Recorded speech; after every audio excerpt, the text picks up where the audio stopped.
त्या प्रकारानंतर वनिता शांत झाली होती. काम सोडून फारसं कुणाशी बोलत नव्हती. विश्वास पण थोडा अस्वस्थ होता. तिच्याशी बोलावं न बोलावं काही समजत नव्हतं. तो काही बोलला तरी ती एका वाक्यात उत्तर देऊन शांत बसत होती.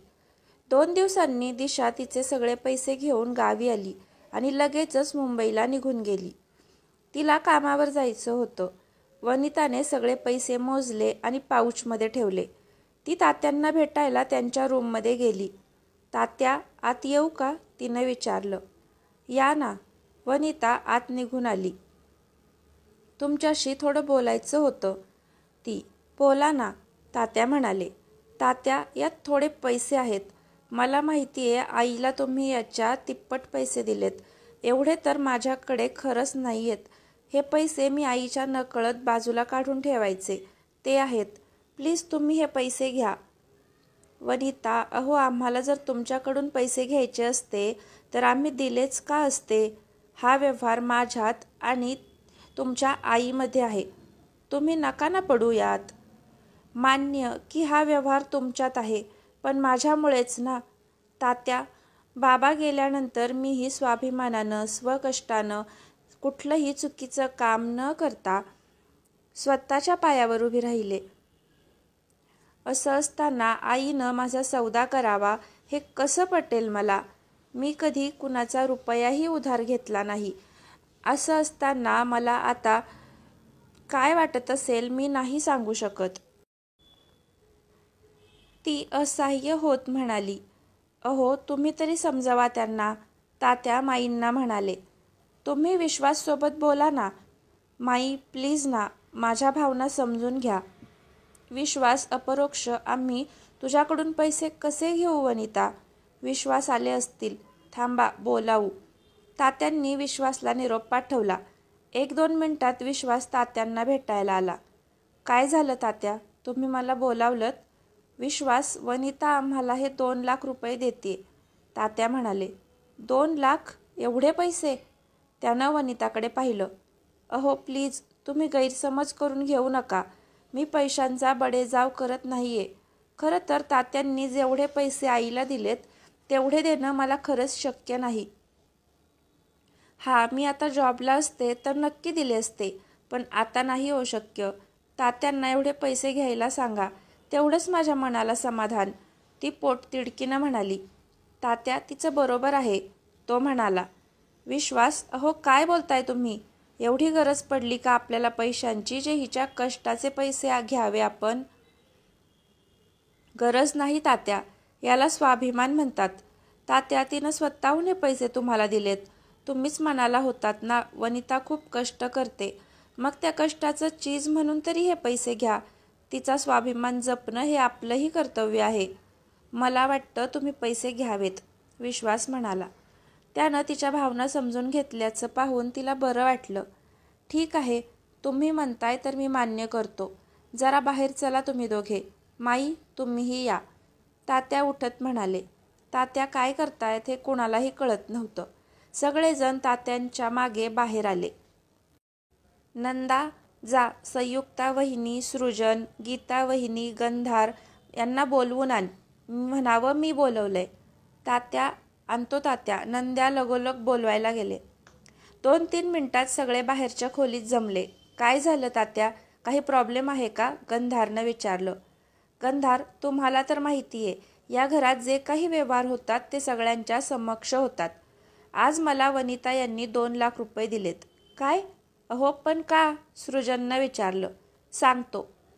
माझ्यात आणि त्यांच्या आईमध्ये जो व्यवहार झाला होता तो त्यांना माहीत नव्हता. परवा गीता जेव्हा त्यांना बोलल्या त्यानंतर वनिता आमच्याशी आणि माईंसोबत बोलायला आल्या. आता सत्य लपवण्यात अर्थ नाही हे कळून चुकलं आम्हाला. मग आम्हीही सांगून टाकलं, तात्या म्हणाले. अहो पण म्हणून पैसे परत द्यायचे? गंधार, त्यापेक्षा एवढे पैसे आलेत कुठून विचारा ना भाऊजी. गायत्री मध्येच पचकली. गायत्री, तुमच्या माहितीसाठी म्हणून सांगतो.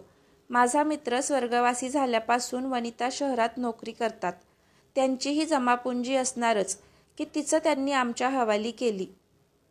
वनिता, अहो काय गरज आहे हे सगळं करण्याची? 2 लाखांनी होणार काय? हिच्या आईनं तर 6 लाख घेतले होते.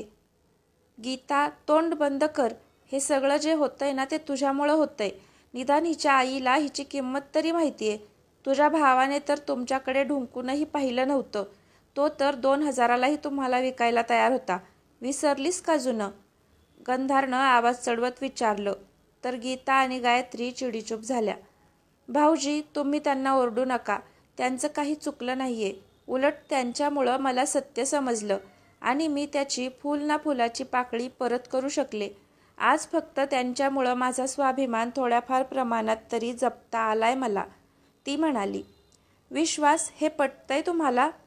हो दादा, वनिता जे वागते ते योग्य आहे.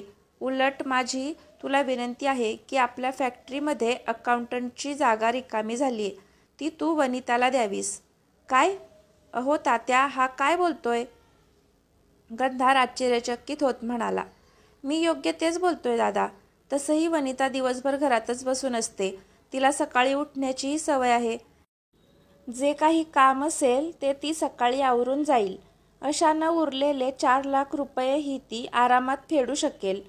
हे बरोबर बोललात भाऊजी.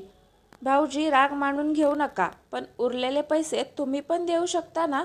तुमच्या बायकोसाठी एवढं नक्कीच करू शकता.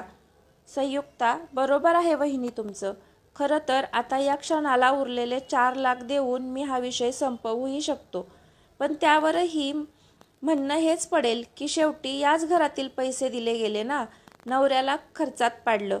ते हवेच कशाला म्हणतो मी. ते पैसे फेडून ती ताठमानेनं सगळ्यांसमोर वावरू शकेल, नाही का? विश्वास म्हणाला. अहो, पण यांची गरज नाहीये विश्वास. आम्ही तर या पैशालाही नाहीच म्हणत होतो. तात्या, तुम्ही हे पैसे तुमच्याकडेच ठेवा. वनिताला बरं वाटेल. ती आहे जॉब करायला तयार, तर का अडवा? वहिनी, यापुढे तुम्ही किंवा तुमची बहीण जर वनिताला विकतची बहीण किंवा विकतची बायको म्हणाला तर मला नाही चालणार. ती स्वाभिमानी बायको आहे हे मी आज अभिमानानं सांगू शकतो. अजून एक गोष्ट, मी माझ्या बायकोला जे काही घेईल ते माझं कर्तव्य आणि प्रेम असेल. त्यावरून तिला कुणीही बोललं तर खपवून घेतलं जाणार नाही, विश्वास वॉर्न करत म्हणाला आणि रूममध्ये निघून गेला. 5 मिनिटात तो बाहेर आला तेव्हा त्याच्या हातात दागिन्यांचा बॉक्स होता. त्याने ते ओपन करून सगळ्यांसमोर ठेवलं. विश्वास, अरे काय हे? माई, यात सगळे दागिने जसेच्या तसे आहेत. कोणालाही ही शंका नको की वनितानं दागिने विकून तर पैसे दिले नसतील ना. पाहून घ्या, तो सगळ्यांना म्हणाला. विश्वास, दादा, कुठल्याही स्त्रीची किंमत सांगून तिची विटंबना करणं बिलकुल पटत नाही मला. हे सर्व दागिने खरे आहेत.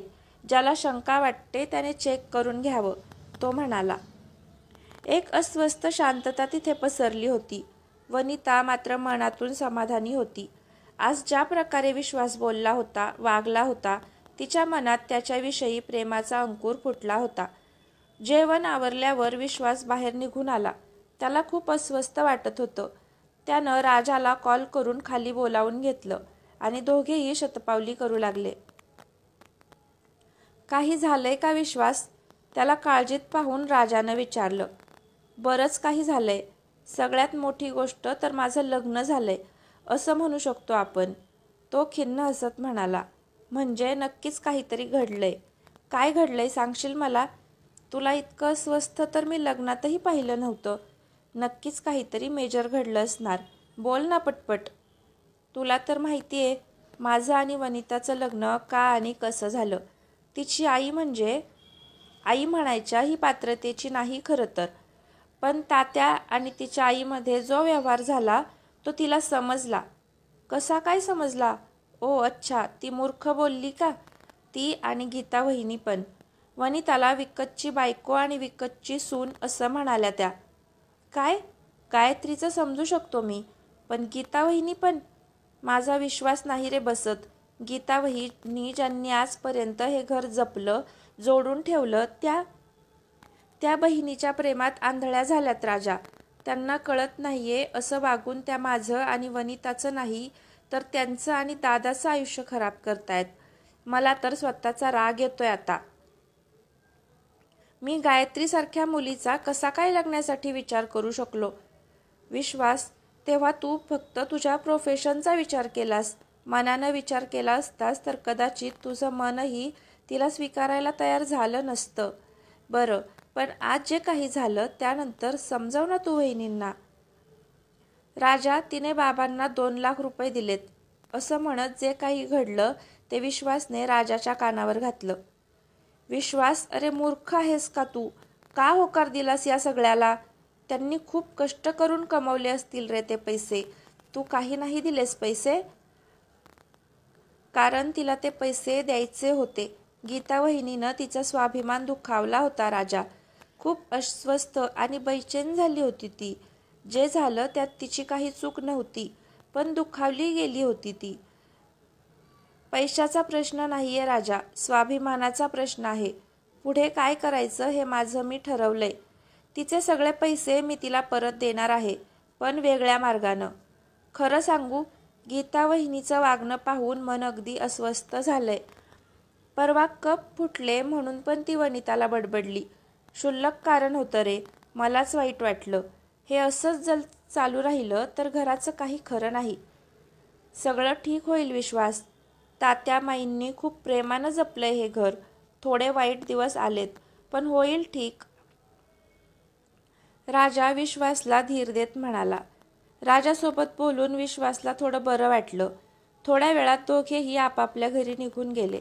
वनिता विश्वासची वाट पाहत जागी होती. तिला विश्वासचे आभार मानायचे होते. कधी एकदा त्याच्याशी बोलतोय असं तिला झालं होतं. मन आज शांत शांत झालं होतं.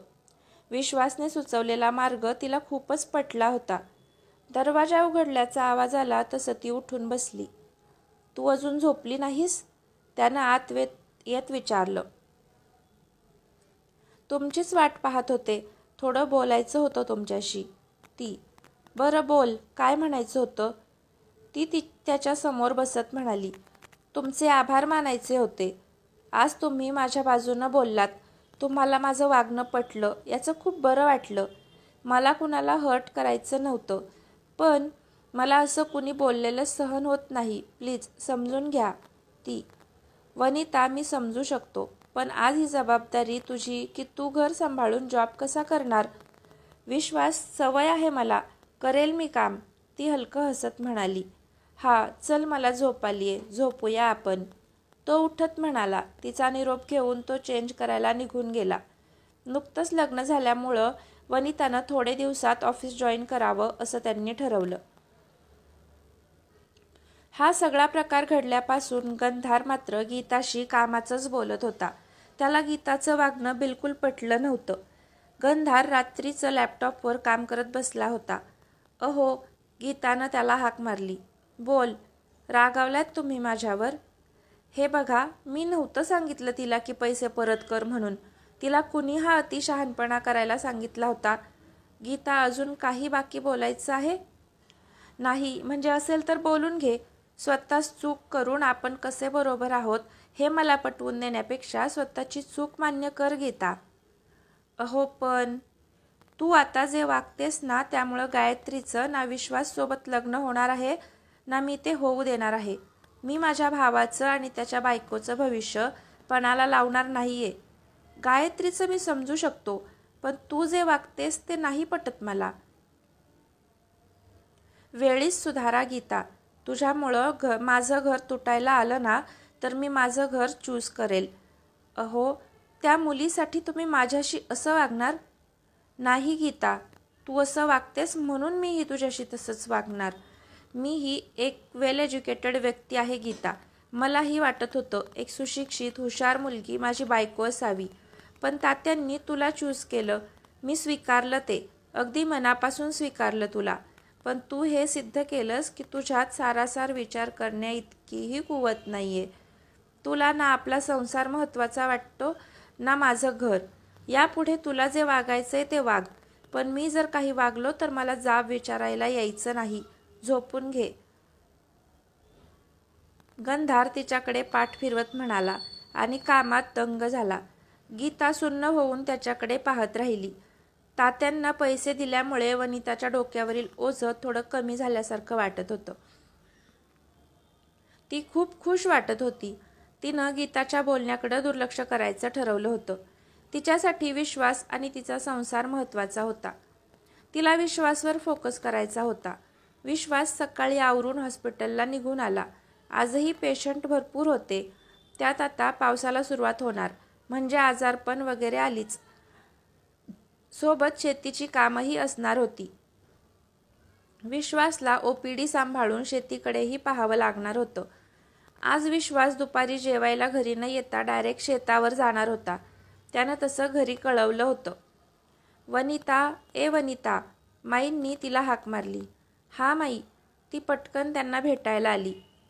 अगं, आज हे तालुक्याला गेलेत, त्यामुळं विश्वास जेवायला घरी येणार नाहीये. तू जरा त्याच्यासाठी जेवण घेऊन शेतावर जाशील का? वंदिता, म्हणजे नोकर तुझ्यासोबत येईल? हो चालेल माई. जा विश्वाससाठी डबा भरायला घे, भुकेला असेल तो. हो. वनिता विश्वाससाठी डबा भरायला गेली. माईंनी वंदिताला वनितासोबत जायला सांगितलं. गरम गरम जेवणाचा डबा घेऊन वनिता आणि नंदिता शेतावर जायला निघाल्या. वनिताला या अशा रानातील कच्च्या रस्त्यांची सवय नव्हती. ती कशीबशी वंदिताच्या मागे जात होती. साडीत एवढं चालण्याची सवय नव्हती तिला. त्यात आजूबाजूच्या झाडांच्या फांद्या त्याचे काटे टोचत होते. बराच वेळ झाला दोघी चालत होत्या. वंदिता, अजून किती लांब आहे? हे इथेच आहे, जवळ आलं, वंदिता म्हणाली. हा. तिनं घाम पुसला आणि चालू लागली. इकडं विश्वास भुकेनं व्याकुळ झाला होता. त्यानं माईला फोन करून जेवणासाठी विचारलं तर वनिताला जाऊन अर्धा तास झाला असं त्या म्हणाल्या. अर्धा तास झाला? मग राहिली कुठेही? तिला इथलं काही माहीत पण नाहीये. विश्वासला टेन्शन आलं. त्याला माहीत नव्हतं की वंदिता त्याच्यासोबत आहे ते. भुकेनं आधीच अस्वस्थ झाला होता तो. त्यात हे असं. त्याची चिडचिड व्हायला लागली होती. खाण्याच्या बाबतीत खूप हळवा होता तो. जवळजवळ पाऊण तासानं वनिता आणि वंदिता शेताजवळ पोहोचल्या. वहिनी, ते बघा शेत. तुम्ही जा आता, मी निघते. गीता वहिनींचं काम करायचंय मला. हो चालेल, वनिता म्हणाली. ती शेताच्या दिशेनं येऊ लागली. तिला येताना पाहून विश्वासच्या जीवात जीव आला. सोबत रागही. जर माहीत नव्हतं तर एकटीनं यायचंच का, असा प्रश्न त्याला पडला. ती स्मित करत त्याच्याजवळ आली. बाहेर मजूर असल्यानं तो तिला घेऊन आत आला. तुला यायला एवढा वेळ का लागला वनिता? सॉरी, ते मला इथलं माहीत नव्हतं ना. त्यात साडीत चालायची सवय नाही. तुम्ही घ्या ना जेवून. ती त्याला जेवण वाढू लागली. भुकेनं त्याच्या पोटात कालवत होतं. त्यानं पटकन जेवायला सुरुवात केली. पोटात अन्न गेलं तसं त्याला बरं वाटलं. शेत गावापासून तसं दूर आहे नाही? हा, आता सवय झालीये म्हणून काही वाटत नसेल. दूर? तो न समजून तिच्याकडं पाहत म्हणाला. हो ना, एवढ्या जंगलातून यावं लागतं. तुम्ही संध्याकाळी लवकर येत जा. एवढ्या रात्री जंगलातून येणं थोडं रिस्की ना, म्हणून म्हटलं. तू कुणीकडून आलीस वनिता? आपल्या गावातून बाहेर आल्यावर नाही का उजवीकडं रस्ता जातो, तिथून मी आणि वंदिता आलो. ती काही ना काही माहिती सांगत होती. एवढ्या काट्या कुट्यातून तुम्ही गाडी कशी आणता काय माहीत? वंदिता होती तुझ्यासोबत? हो. तिनं मला कॉर्नरला सोडलं आणि परत गेली. वहिनींचं काहीतरी काम आहे म्हणत होती. वंदिता तुला त्या रस्त्यानं घेऊन आली का? त्यानं शंकेनं विचारलं. हो, मला शेताचा रस्ता माहीत नाही म्हणून माईंनी तिला माझ्यासोबत पाठवलं. आता माझी मी येऊ शकेल, ती इनोसंटपणे म्हणाली. विश्वासचं मात्र डोकं फिरलं होतं. वंदिताने वनिताला मुद्दामहून लांबच्या रस्त्यानं आणलं होतं. त्याचं वनिताकडे लक्ष गेलं. तिच्या हाताला बरेच काटे टोचले होते. पायाचा तळवा लाल झाला होता. पायावरही बरेच ओरखडे होते. वनिता, तू जेवलीस? त्यानं तिला विचारलं. मगाशी भुकेच्या नादात तो तिला विचारायचं विसरून गेला. नाही, तुमचं आवरलं की मी घरी जाऊन जेवेल, ती म्हणाली. डब्यात भाकरी आहे, ती खाऊन घे. संध्याकाळी दोघे सोबतच घरी जाऊ. अहो नको, घरी जेवणाची तयारी करायची आहे. वहिनींना असं वाटायला नको मी काम करायला कंटाळा करते. मी जाईल अहो. वनिता, मी एकदा सांगितलं ना, मग ऐकत जा जरा. मी माईला सांगेल काय ते. जेवून घे तू, तो जरबेने म्हणाला. ती नाईलाजानं जेवायला बसली. काहीतरी प्रॉब्लेम झालाय इतकं मात्र तिला समजलं. तू जरा वेळ आराम कर. ही ट्यूब जखमेवर लाव, बरं वाटेल, तो म्हणाला. त्यानं तिला मेडिसिन दिलं आणि तो कामाला निघून गेला. वनिता त्या घरावरून नजर फिरवू लागली. शेतावर टुमदार असं घर बांधलं होतं. तसं सर्व सोयीनी समृद्ध असं घर होतं. आतमध्ये असणाऱ्या रूममध्ये एक छोटा बेड होता. वनिता त्यावर आराम करत होती. यांनी मला असं खोदून खोदून प्रश्न का विचारले? काही प्रॉब्लेम झाला का? माझं काही चुकलं का? असा ती विचार करू लागली. विचार करत तिला झोप लागली. 4:30च्या सुमारास कसल्याशा आवाजानं तिला जाग आली. तिनं बाहेर येऊन पाहिलं तर विश्वास किचनमध्ये काहीतरी काम करत होता. अहो, काही हवंय का तुम्हाला? चहा बनवू का? हो. मग मला उठवायचं ना? सॉरी, मला झोप लागली होती. तुमच्यासाठीच बनवायचं आहे की बाकीच्यांसाठीही बनवायचं आहे? सगळ्यांसाठी बनवायचं आहे. बाहेर 8-9 जण आहेत. बरं ठीक आहे, मी बनवते. वनितानं त्याच्या हातून चहाचं आधण घेतलं आणि चहा बनवू लागली. विश्वास बाजूला उभं राहून तिच्याकडे पाहत होता. तिच्या हाताला बरंच खरचटलं होतं. तिला इथं ॲडजस्ट व्हायला त्रास होत होता, तरी ती तिच्याकडून पूर्ण प्रयत्न करत होती आणि ते दिसण्यातही येत होतं. गीताची चिडचिडही ती शांतपणे सहन करत होती. खरंच हे सगळं गायत्रीला जमलं असतं? ही गोष्ट वेगळी की गायत्रीला गीतानं त्रास दिला नसता. आताही वंदितानं तिला लांबच्या रस्त्यानं आणलं होतं. नक्कीच हे तिचं डोकं नव्हतं, हे तो जाणून होता आणि याचा जाब तो वंदिताला विचारणार होता. अहो चला, वनिताच्या हाकेनं तो भानावर आला. हां चल. विश्वास जायला निघाला. तिनं चहाचा ट्रे हातात घेतला आणि त्याच्या मागे बाहेर जाऊ लागली. वनिता चहा देत सर्वांशी आपुलकीनं बोलत होती. त्यांची चौकशी करत होती. शेतावर कामाला असणाऱ्या बायकांना तिचं वागणं खूप आवडलं होतं. कमी वेळात ती त्यांच्यात मिक्स झाली होती. विश्वास नजरे आडून तिच्याकडे पाहत होता. तिचं हसणं अगदी निर्मळ होतं. चहा पिऊन कामगारांनी कामाला सुरुवात केली. वनितानं चहाचे कप धुवून पुसून उचलून ठेवले. ती घर साफ करू लागली. नुसतं बसून तिलाही कंटाळा आला होता. खरं तर तिला मातीत जास्त वावरण्याची सवय नव्हती. पण तरी ती जमेल तसं सगळं करत होती. तिनं किचनही स्वच्छ केलं, रिकामे डबे घासून ठेवले.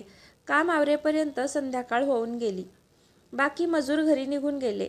शेतातील एका घराशेजारीच एक छोटं 2 खोल्यांचं घर बांधलं होतं, जिथं शेतीचा राखणदार त्याच्या फॅमिलीसोबत राहत होता. विश्वासनं त्यांना काही इन्स्ट्रक्शन दिले आणि तो तिथून घरी जायला निघाला.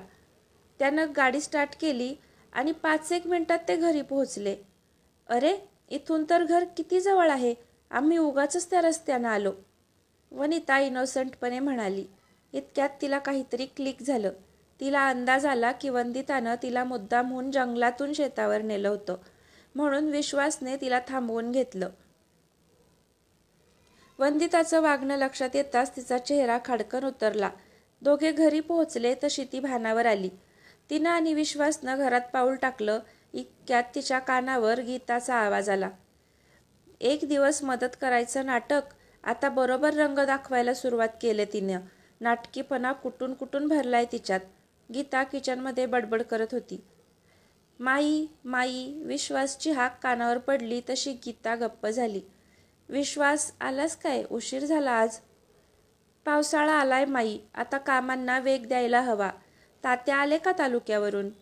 मगाशी निघालेत ते, येतील थोड्या वेळात. वनिता, शेत आवडलं का आपलं? माईंनी मायेनं विचारलं. हो माई, छान आहे, ती किंचित हसत म्हणाली.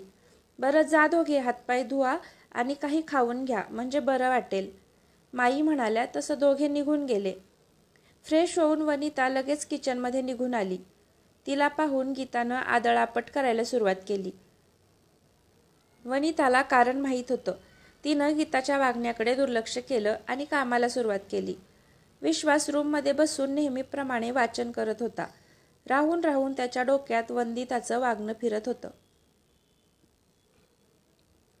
तिनं तिच्या मर्जीनं हे केलं नसणार हे नक्की. एकतर गीता किंवा गायत्री, दोघींपैकी एकीनं हे करवून घेतलं असणार याची खात्री होती त्याला. उद्या वंदितासोबत बोलायचं असं त्याने मनोमन ठरवलं होतं. त्याच्या नजरेसमोर वनिताचा चेहरा आला. लग्न झाल्यापासून तिनं फार संयमानं सगळं घेतलं होतं. समजूतदार होती ती, तितकीच स्वाभिमानी. अहो, जेवायला येताय ना? तिनं त्याला हाक मारली तसं तो विचारातून बाहेर आला. हो आलो, तो स्वतःला नॉर्मल करत म्हणाला. आता जेवण पण मी एकटीनंच घ्यायचं का? गीताचा चिडका आवाज कानावर आला. तुम्ही या हा लवकर, मी जाते. ती गडबडीत बाहेर निघून आली. गीता वहिनी, काही उपयोग नाही या आरड्याओरड्याचा. आता मी वनिताला माझ्या आयुष्यातून दूर करणार नाहीये. तिनं पदोपदी स्वतःला सिद्ध केलंय. आवडेल मला ती. माझा निर्णय चूक होता हे मान्य आहे मला, तो स्वतःला कबुली देत म्हणाला. विश्वास, येतोस ना रे बाबा? माईंची हाक आली. आलो माई. विश्वास पुस्तक बंद करून जेवायला निघून गेला. जेवण आवरून तिघेही भाऊ नेहमीप्रमाणे शतपावली करायला बाहेर पडले. रोज काय झालं, जो तो आपल्या आपल्या कामाचे अपडेट्स एकमेकांसोबत शेअर करत होता. गंधारबद्दल आदरयुक्त भीती होती विश्वास आणि सृजनला. गंधारही मोठ्या भावाचं कर्तव्य व्यवस्थित पार पाडत होता. फिरून झाल्यावर तिघेही घरे निघून आले. विश्वास रूममध्ये आला आणि मागोमाग वनिताही रूममध्ये आली. ती थोडी भिजली होती. ते तुम्ही जरा बाहेर थांबता का? मी पटकन चेंज करून घेते. तू एवढी भिजलीस कशानं? भांडी घासायची होती ना. उद्या वंदिता येणार नाहीये असं म्हणाल्या वहिनी. मग आत्ताच भांडी आवरून घेतली. मला असं बसून भांडी घासायची सवय नाहीये, त्यामुळे.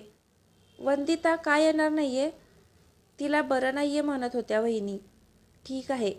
तो आल्या पावली बाहेर पडला. वंदिताचं अचानक आजारी पडणं त्याला पचलं नव्हतं. त्यानं तिरकस स्माईल दिली आणि तो बाहेर बसून न्यूज पाहू लागला. बायकोनं रूममधून बाहेर हकललं वाटतं तुला? त्याच्या कानावर आवाज पडला. माझी बायको मला रूममधून बाहेर का काढेल? त्यानं तिला उलटा सवाल केला. ते तर तिलाच माहीत. ती जेवढी स्वतःला भोळी दाखवते तितकी नक्कीच नाहीये. सगळं काम माझ्या दिदीवर पडावं म्हणून महाराणी शेतावर जाऊन बसल्या होत्या. ॲक्च्युली मीच तिला थांबून घेतलं होतं. आता आमचं नवीन नवीन लग्न झालंय तर थोडा टाईम सोबत घालवला पाहिजे ना. त्याशिवाय आम्ही एकमेकांना समजून कसं घेणार? मी बराच वेळ बिझी असतो, जास्त टाईम नाही देता येत. अनायसे ती आली होती म्हणून घेतलं थांबवून. आणि राहिला प्रश्न वहिनीनं एकटीनं काम करायचा, तर तू आहेस ना त्यासाठी. नुसतं तोंड चालवण्यापेक्षा जरा हातही चालवावेत माणसानं. तो गायत्रीवर नजर रोखत म्हणाला. ना मी नोकर आहे ना या घरची सून. मग मी का काम करावं? कारण तू या घरात राहतेस. दादा वहिनीच्या लग्नाआधी आम्हीही माईला मदत करायचोच की. अगदी भाजी कापण्यापासून. वहिनी आल्यावरही माईनं तिला एकटीला कामाला लावलं नव्हतं. घर म्हटलं की एकमेकांच्या मदतीनं मदत करत पुढे जायचं असतं. पण तुला नाही ते कळणार, तो म्हणाला. अहो, वनिताची हाक आली. आलो. त्यानं ओ दिली. Good night. तो गायत्रीकडे पाहून तिरकस हसला आणि निघून गेला. ती मात्र चरफडत टीव्हीचे चॅनल बदलत तिथंच बसून राहिली. तो आत आला तेव्हा तिनं चेंज करून रूम व्यवस्थित करून ठेवली होती. वनिता, साडीत कम्फर्टेबल नसेल वाटत तर सैल ड्रेस घालत जा. पण चालेल का घरात? माईंना आवडलं नाही तर? माई काही बोलणार नाही. हवं तर तू विचारून घे. आपल्या घरात फक्त गाऊन वगैरे घातलेले चालत नाहीत. तेही यासाठी की आपल्याकडे सतत माणसांचं येणं जाणं असतं, गडी असतात. मी विचारते माईंना. ठीक आहे, तो म्हणाला. दिवसभर थकल्यामुळं दोघांनाही झोप येत होती. वनिता तर पडल्या पडल्या झोपी गेली. विश्वास मात्र जागा होता. त्यांचं नातं इतरांसारखं नव्हतं. अजूनही ते एकमेकांच्या फार जवळ आले नव्हते. लग्न झालं म्हणजे लगेच सगळं झालं पाहिजे या मताचा तो तरी नव्हता. त्यात ज्या परिस्थितीमध्ये हे एकत्र आले ती परिस्थितीही वेगळी होती. तो छताकडे पाहून विचार करत असताना वनिताचा मोबाईल वाजला. मोबाईल रिंगमुळं त्याचं लक्ष तिकडे गेलं. वनिता गाढ झोपली होती. रिंगच्या आवाजानं तिनं थोडी चुळबुळ केली आणि परत झोपी गेली. फोन कट झाला. 5 मिनिटात परत एकदा फोन वाजला. त्यानं नाईलाजानं फोन हातात घेतला. वनिताच्या आईचा कॉल होता. त्यानं कॉल रिसीव्ह केला. काय गं, फोन उचलायला इतका वेळ लागतो का? लग्न झालं तसं विसरून गेलीस. इतके वर्ष तुझ्या आईबापाच्या मागे मीच सांभाळलं ना तुला. हो, ऐशो आरामाचं घर पण मीच शोधून दिलं आणि आता तू मलाच इग्नोर करतेस. लग्न झालं तसं गेल्या महिन्याचा पगार पण स्वतःसोबत घेऊन गेलीस. लग्नाला किती खर्च केला मी माहिती आहे का तुला? आई तावातावानं बडबडू लागल्या. अगं बोल बाई, की तोंडात बोळा भरलाय तुझ्या, त्या चिडून म्हणाल्या. मी विश्वास बोलतोय. वनिता झोपलीये, तो शांत आवाजात म्हणाला. त्याला खरं तर आईच्या बोलण्याचा राग आला होता, पण तो त्यांना काहीच बोलला नाही. तू तू तुम्ही ते वनिताचा फोन नाही ना, म्हणून लावते मी उद्या फोन. आईनं पटकन कॉल कट केला. विश्वासनं नकारार्थी मान हलवत मोबाईल वनिताकडे ठेवला. त्याची नजर तिच्याकडे गेली. 1 रुपयाचा खर्च केला नव्हता वनिताच्या आईनं, पण तरी वनिताला इतकं सुनावलं त्यांनी. यावरून तो ओळखून गेला की वनिताला त्यांच्याकडून काय वागणूक मिळत असणार. इकडे गीताकडूनही तीच वागणूक. त्याला तिच्याबद्दल अजूनच आपुलकी वाटू लागली. सकाळी अंघोळ करून आल्या आल्या त्याच्या कानावर आवाज पडला, तसं त्याच्या कपाळावर सूक्ष्म अठी पडली. तो केस पुसत रूममध्ये आला. वनिता, बाहेर कोण आलंय? त्यानं करण्यासाठी विचारलं. मुंबईहून चुलत काकी आणि त्यांचा मुलगा आलाय. वनिता त्याच्या हातात चहाचा कप देत म्हणाली. ओके, मी बाहेर आहे, नाश्त्याची तयारी घेते. ती बाहेर जायला वळली. वनिता, काल रात्री आईचा फोन आला होता, तू त्यांना कॉल करून घे, तो म्हणाला. हो घेते, ती मान खाली घालत म्हणाली आणि बाहेर निघून गेली. तात्यासाहेब, पोराची नोकरी गेली, मग इकडे यायला लागलं बघा. म्हटलं गावाला आपला कारखाना आहे तर तिथं काम करेल चंदन. त्याला म्हटलं निघूया गावाला जायला, तसं तो नाहीच म्हणत होता. ते काय आहे ना, विश्वासला तो इकडे आलेला पटत नाही, पण नाईलाजो. विश्वासची काकी भोळा चेहरा करत म्हणाली. बरोबर केलंत वहिनी, इथं आपलं घर आहे, फॅक्टरी आहे, कारखाने आहेत. चंदनला काही कमी पडणार नाही. शेवटी आमच्याही हक्काचं आहे ना हे. माफ करा काकीसाहेब, पण तुम्ही विसरताय की तुमच्या हक्काचं काकांनी तात्यांकडून कधीच काढून घेतलंय. ते फक्त आपल्या भावाच्या मागे तुमच्या दोघांची आबाळ होऊ नये म्हणून तुमच्यासाठी सगळं करत आले. मोठ्या भावाचं कर्तव्य म्हणून. हे फक्त लक्षात असू द्या. गंधार थोड्या सक्त आवाजात म्हणाला. भाऊजी, आम्हाला तसं म्हणायचं नव्हतं. तुम्ही आमचे आहात म्हणून आपलं हक्काने आलो. आता हा सगळे कारभार तुमच्या मुलांच्या हातात गेलेत, हे लक्षात नाही आलं माझ्या? वहिनी, गंधारच्या बोलण्याचा तसा अर्थ नव्हता. तुम्ही गैरसमज करून घेऊ नका. तुम्ही दोघं दमून आलात ना, अंघोळ वगैरे करा आणि नेहारी करून घ्या, बाकीचं नंतर बघू, तात्या म्हणाले. होय, चल रे चंदन. सुलभा आणि चंदन आत निघून गेले. बाकी सगळे नेहारीसाठी थांबून होते. त्यांचं येणं खरं तर कुणालाच आवडलं नव्हतं, पण तात्या आणि माईंनी कायमच सगळ्या नातेवाईकांना अडीअडचणींना मदत केली होती. हे दोघे तर त्यांचे सख्खे होते, त्यामुळे त्यांना दूर करण्याचा प्रश्नच नव्हता. ते दोघे आवरून आले तसं नेहारीला सुरुवात झाली. विश्वास शांतपणे नेहारी करत होता. आज गीता जरा शांत शांत होती. थोरली वहिनी, मला वाटत होतं तुम्ही गायत्रीला सून करून घेताय की काय, पण ही दुसरीच कुणी सून म्हणून आणलीत? तिचं नाव वनिता आहे काकी, आणि हे लग्न तात्यांनी स्वतः ठरवलंय, गंधार म्हणाला. बरोबर बोलतायत गंधार, आम्ही गायत्रीकडे कधी त्या दृष्टीनं पाहिलं नाही वहिनी. वनिता आमच्या मित्राची मुलगी आहे, लाघवी पोरगी आहे. म्हटलं विश्वाससाठी अगदी योग्य आहे. पण ही राहील का इकडे? नाही म्हणजे मुंबईच्या पोरींचे नखरे पाहिलेत हो मी. त्यांना सतत भटकायची सवय असते, 1000 लफडी त्यांची. आज एक तर उद्या दुसराच. सगळ्याच तशा नसतात ना काकी. वनिताला ओळखत नसताना तिच्या चारित्र्याविषयी असं बोलणं कितपत योग्य आहे? नखरे करण्यासाठी मुलगी मुंबईत राहायला हवी असं कुठे आहे? गावात राहणाऱ्या पण कमी नखरे करत नाहीत. विश्वास तडेतोडपणे म्हणाला. मला तसं नव्हतं म्हणायचं, पण आजकाल पोरींना गावाकडची मुलं आवडत नाहीत, त्यात मुंबईच्या मुलींना तर. पण तिनं अशी तक्रार केलेली नाहीये. अहो, बहुतेक तुमचा मोबाईल वाजतोय, वनिता म्हणाली. काही करून तिला हा विषय थांबवायचा होता. विश्वास थोडा रागीट आहे, तितकाच स्पष्ट वक्ता हे तिला थोड्या दिवसांच्या सहवासातून दिसून आलं होतं. बघतो. तो उठून रूममध्ये निघून गेला. ती पटकन त्याच्या मागे गेली. तिच्या हातात त्याची नेहारीची प्लेट होती. त्यानं आत येऊन पाहिलं. मोबाईलवर कुणाचाही कॉल नव्हता. तो मागे वळला तर समोर वनिता उभी. मुद्दाम केलंस ना असं? सॉरी, मला तुम्हाला त्रास द्यायचा नव्हता, पण हा विषय वाढावा असं नव्हतं वाटत. का? मी काही चुकीचं बोललो? नाही, तुम्ही योग्य तेच बोललात, पण कधी कधी माणसानं आपल्या कृतीतून स्वतःला सिद्ध करावं असं मला वाटतं. ते तुम्हाला चिडवण्यासाठी मुद्दामहून असं बोलतात आणि तुम्ही चिडता. याचा त्रास तुम्हालाच होईल. तुम्ही खाऊन घ्या. ती प्लेट त्याच्यासमोर करत म्हणाली. वनिता, सगळ्यांचं सगळं ऐकून घेणं गरजेचं नसतं. योग्य वेळी बोललं नाही तर लोक डोक्यावर बसतात. मान्य आहे मला, पण ज्यांना बोलूनही फरक पडत नाही त्यांचं काय? त्यांच्यासाठी तुम्ही तुमचा मूड नका खराब करू. खाऊन घ्या ना तुम्ही. एवढं चांगलं वागण्याची गरज नाही आहे वनिता. सवय झाली आहे मला. मला वागण्यातून उत्तर द्यायला आवडतं. असो, तुम्ही खाऊन घ्या, नंतर बोलूया यावर. तिनं प्लेट टेबलवर ठेवली आणि त्याला खाण्यासाठी सांगितलं. तिचं शांत राहणं त्याला जास्त त्रास देत होतं. त्यानं खाता खाता नजरेआडून तिच्याकडे पाहिलं.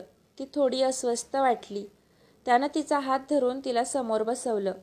त्यानं भाकरी आणि भाजीचा घास तिला भरवायला घेतला. त्याच्या अचानक अशा वागण्यानं तिचे डोळे भरून आले. तिला शेवटचं तिच्या बाबांनी भरवलं होतं. त्यालाही कित्येक वर्ष उलटली होती. वनिता, निदान खाताना तरी इतका विचार करू नकोस, तो तिला घास भरवत म्हणाला.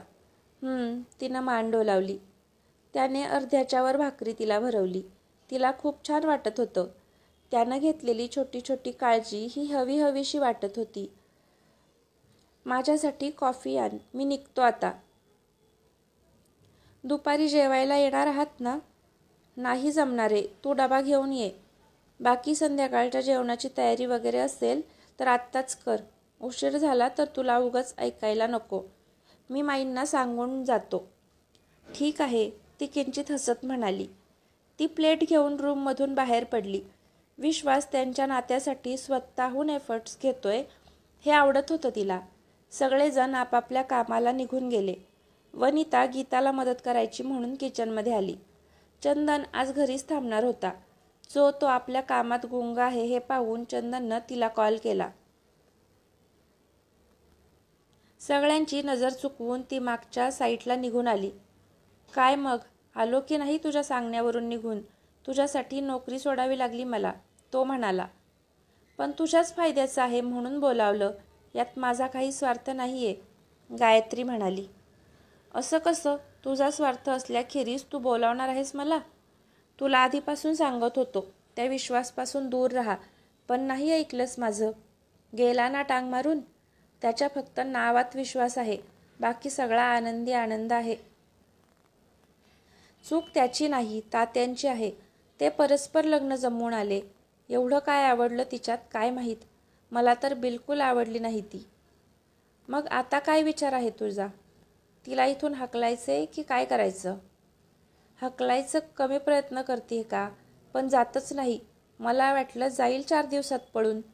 आपण लावूया तिला पळवून, पण त्या बदल्यात मला काय मिळणार? फॅक्टरीमध्ये काम करायला मिळतंय ते काही कमी आहे का? तिकडे राहून जितकं कमावलं असतंस त्यापेक्षा इकडे जास्त मिळतील. बघूया, तू मात्र सोबत राहा, चंदन म्हणाला. हो, मी आता जाते. गायत्री पटकन निघून गेली. स्वतःला जाम चलाक समजतेस ना गायत्री, पण मी तुझ्या 4 पावलं पुढे आहे लक्षात ठेव. इथं टिकून राहायचं म्हणजे तुझ्याशी लग्न करणं आलंच. नाकारलं होतंस ना मला. आता बघू कशी तयार होत नाहीस ते. तुझ्या बहिणीचा तुझ्यावर खूप जीव आहे ना, त्याचाच फायदा उचलून कायमसाठी या घरात ठाण मांडतो की नाही बघ, चंदन स्वतःशी हसत म्हणाला आणि आत निघून गेला. विश्वास ओपीडी आवरून शेतावर निघून गेला. आज वंदिता आलीच नव्हती. वनिता माईंच्या परवानगीनं शेतावर जायला निघाली. काल येताना विश्वासनं तिला रस्ता दाखवला होता. ती त्याच्यासाठी डबा घेऊन शेतावर यायला निघाली. ती आजपर्यंत अशा वातावरणात कधी वाढली नव्हती, पण हे तिला आवडत होतं. थोडं प्रदूषणपणापासून दूर, हिरव्यागार निसर्गाच्या सानिध्यात तिला आवडून गेलं होतं. ती थोड्या वेळात शेतावर पोहोचली. ती आली तेव्हा विश्वास कामगारांना काही ना काही इन्स्ट्रक्शन देत होता. ती एकटक त्यांना निहाळत होती. लग्न ठरलं तेव्हा तिनं त्याला पाहिलंही नव्हतं. आईच्या ब्लॅकमेलिंगला घाबरून तिनं लग्नाला होकार दिला होता. तिलाही प्रश्न पडला होता की ती इथं कसं राहणार, पण हळूहळू रुळत होती ती. ती विचारात इतकी हरवली होती की विश्वास तिच्या शेजारी उभ्या असल्याचं पण तिला जाणवलं नाही. वनिता, कसला विचार करतेस? तो तिला भानावर आणत म्हणाला. सॉरी, मी ते. आवरलं का तुमचं? जेवण आणलंय. गरमागरम जेवण आहे तर जेवून घ्या, ती सावरत म्हणाली. हो चल. दोघेही आत निघून आले. जेवताना दोघेही शांत होते. वनितानं तिच्यासाठीही जेवण आणलं होतं. जेवता जेवता तिच्या डोक्यात विचार सुरू होते. तिनं मघाशी गायत्री आणि चंदनला एकत्र पाहिलं होतं. वनिता, आल्यापासून पाहतोय तू कसल्या तरी विचारात हरवली आहेस. घरी काही झालंय का? नाही हो, काही नाही झालंय. ते तुमचे भाऊ आणि काकी अचानक आले म्हणून आश्चर्य वाटलं. आपल्या लग्नातही नव्हते ना ते. दोघेही विचित्र आहेत. तू सांभाळून राहा. असे अचानक उगवलेत म्हणजे काहीतरी उद्देश नक्कीच असणार त्यांचा, विश्वास खात म्हणाला. पण मग आपल्याला कसं समजणार ना? समजेल समजेल, तू नको टेन्शन घेऊ. दादा पाहून घेईल त्यांना. आणि मी आहेच की. तुम्हाला ते आवडत नाहीत का? आवडण्यासारखं काय आहे त्या मूर्ख माणसात? आधीही आपल्याच फॅक्टरीमध्ये काम करायचा. तिकडं एका मुलीची छेड काढली म्हणून हाकललं होतं मी त्याला. आता तरी सुधारलाय की नाही देव जाणे. कामाव्यतिरिक्त फार बोलू नको त्याच्याशी. मी तुझ्यावर बंधन घालतोय असं समजू नकोस. पण काही लोकांपासून सावध असलेलं चांगलं. हो, ती मान डोलावत म्हणाली. वनिता, तू खरंच इतकी शांत आहेस का? त्यानं सवाल केला. म्हणजे? मी समजले नाही. आय मीन, तू एवढी मुंबईत राहिलीस पण तरीही फारसा ॲटिट्यूड वगैरे नाही किंवा वागणंही तसं नाही आहे तुझं. इथं दबून राहायला होतंय का? नाही हो, म्हणजे आधी आई, बाबा, मी असताना खूप मस्ती करायचे मी. पण आई गेली आणि मग सगळंच कमी आलं. तसं बाबा असताना होते थोडी नीट, पण ते गेले आणि सगळी जबाबदारी आली. त्यात आईची बंधनं असायची. त्यामुळं फार जपून वागावं लागायचं. त्यामुळं झाला असा स्वभाव, ती मान खाली घालत म्हणाली. पण आता नको या सगळ्याचा विचार करूस. लवकरच तू आपली फॅक्टरी जॉईन कर. म्हणजे तुझा वेळही जाईल आणि शिक्षणही फुकट जाणार नाही. हो चालेल, ती हलकं हसत म्हणाली. दोघांनी बोलत बोलत जेवण आवरून घेतलं. विश्वास त्याच्या कामाला निघून गेला तर ती आत निघून आली. काही काम नसल्यानं ती थोडी आडवी झाली. सुरुवातीला अलिप्त असणारा तो थोडं का होईना तिच्याशी बोलत होता याचं समाधान होतं तिला. दोघांच्यात नवरा बायकोचं नातं कधी निर्माण होणार हे जरी माहीत नसलं तरी ही जर्नी ती एन्जॉय करत होती. तो विश्वासच्या विचारात हरवली असताना तिच्या कानावर कामगारांचा आवाज आला. ती पटकन बाहेर निघून आली. गणू, जा आतून माझा मेडिसिन बॉक्स आण, विश्वास पटकन म्हणाला. गणू लगबगीनं आत निघून आला. काय झालं गणू दाता? तो जयंत आहे ना, त्याच्या पायात काहीतरी खुपलंय. जाम रक्त येतंय. गणू बॉक्स घेऊन पटकन बाहेर निघून आला. वनिताही त्याच्या मागे बाहेर आली. उघड तो बॉक्स आणि विश्वास पुढे सांगणार इतक्यात त्याच्या हातात एक एक सामग्री पडू लागली. विश्वास जखम साफ करत होता आणि त्यावर औषध लावत होता. या सगळ्या नादात तो विसरून गेला की त्याला अचूक सगळं सामान कोण पुरवतंय. त्यानं पटकन मागे वळून पाहिलं तर वनिता त्याला बॉक्समधून मेडिसिन काढून देत होती. अहो, घेताय ना, तिनं त्याला भानावर आणत विचारलं. हो, तो म्हणाला. त्यानं मलम लावलं आणि त्यावर पट्टी बांधली. विश्वासनं इशारा केला तसं कामगार जयंताला घेऊन गेले.